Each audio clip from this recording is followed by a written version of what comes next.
Hello everyone, আমি Arpita. Welcome to part 5 and to the final part of my didi's wedding season.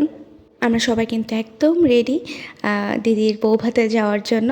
আমরা বেরোতে একটু দেরি হয়ে গিয়েছিল, একটা বাজছিল।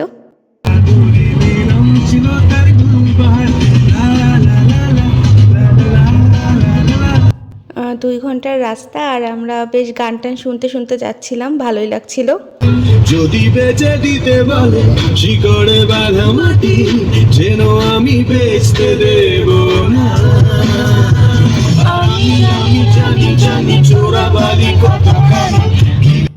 গান শুনতে শুনতেই কিন্তু চলে এলাম। আর এই যে এটা হলো পুঠিয়া রাজবাড়ি, আর আমরা কিন্তু প্রায় পৌঁছে গেছি। আমি তো খুব এক্সাইটেড হচ্ছিলাম যে দিদিকে কেমন দেখতে লাগছে সেজেগুজে। আর এই যে আমরা নেমে পড়লাম, এই যে আমাদের বরমশাই, তাকেও তো বেশ ভালো লাগছে। আর এই যে দিদি, তখন তো দিদি ছবি টবি তুলছিল। যখন আমরা পৌঁছেছি, প্রথমেই আমাদেরকে এই যে নাস্তা খেতে দিল। এখানে ফল টল ছিল, কেক ছিল, মিষ্টি ছিল। আর এই যে দিদি তো গরমের শেষ, এই দিন অনেক গরম পড়েছিল। আর এখন ভাত কাপড়ের রিচুয়ালটা হবে। এখানে এই যে ভাতটা হাতে দিয়েছিল, দাদাকে দিতে হতো দিদিকে, যে আমি তোমার ভাত কাপড়ের দায়িত্ব নিলাম। তো দাদা মজা করছিল যে আর কি বলবো বলো, আর কি দিব, এরকম করে মজা করছিল। যাই হোক, এরপর আমরাও খেতে চলে আসলাম রিচুয়ালটা শেষ হওয়ার পর। তারপরে এই যে প্রচুর ছবি তুলতে হবে, আবারও ছবি তোলা স্টার্ট হয়ে গেল। প্রায় তখন সন্ধ্যা ভাব। তোরা তাড়াতাড়ি ছবি তুলতে গিয়েছিল নাকি ছবি তোলা হয়নি আজকের দিনে কোনো। আর আমরাও এই যে ব্যাক করে ফেললাম।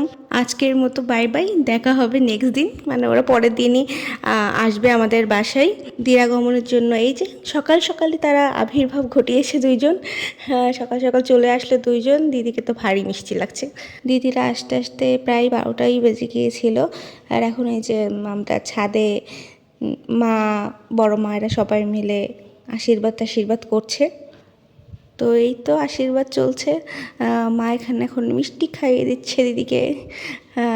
দিদি আবার ক্ষীরের মিষ্টি খাবে, ওটা বেছে বেছেই তাকে খাওয়াতে হবে, না হলে আবার সে খাবে না। তারপর আমরা একটা ওয়েলকাম ড্রিঙ্ক দিলাম তাদেরকে। দিদি এখনই কাজ করে দিল, ফেলে দিল ড্রিঙ্কটা নিজের শাড়ির উপর, নতুন শাড়িতে। তারপরে তো আমরা একটু গল্প আড্ডা মারলাম। এখন সবচেয়ে মজার ঘটনাটা ঘটবে। অন্তি দিদিকে ষষ্ঠাঙ্গে প্রণাম করলো আমাদের নতুন জামাই। দিদি অনেক অনেক করে আশীর্বাদ করে দিল। তারপর বিকেলের দিকে আমরা একটু ঘুরতে ঘুরতে বেরিয়েছিলাম।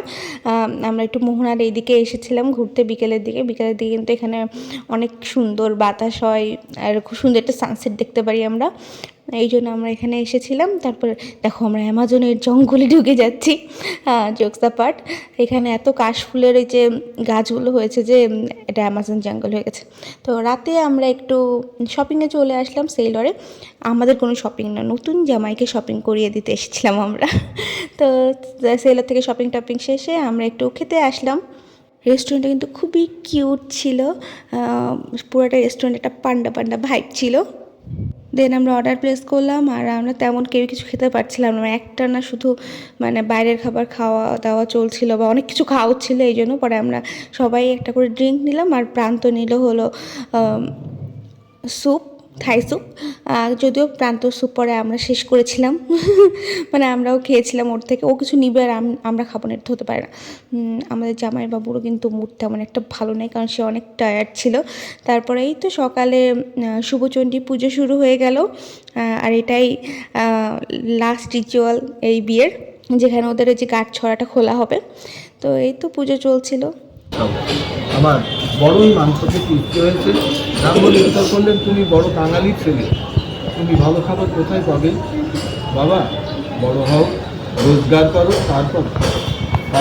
তো পুজোটা শেষ হলো। আর দেখো আমাদের কনে আন্টি কতটা এফোর্ট দিয়ে এই প্রদীপটা জ্বালিয়ে রেখেছে। মানে ওই টাইমেই ছাদে অনেক বাতাস হচ্ছিলো, তো কোনোভাবেই প্রদীপ জ্বালানো যাচ্ছিল না। তো এইভাবে রাখা হলো। দেন পুজোটা শেষ হলো। And I hope you all like my didi's wedding season, and finally it's come to an end. আমি তো বেশ এনজয় করেছি তোমাদের সাথে এগুলো শেয়ার করতে। এখন এই তো লাস্টলি আবারও সবাই একটু আশীর্বাদ করে দিচ্ছিল। এখন ফাইনালি গাঁট ছড়াটা খোলা হবে। আর এখন এই যে কুলাটা মাথায় নিয়ে দিদি আর দাদা নিচে নেমে পূজার ঘরেটা রাখতে হতো।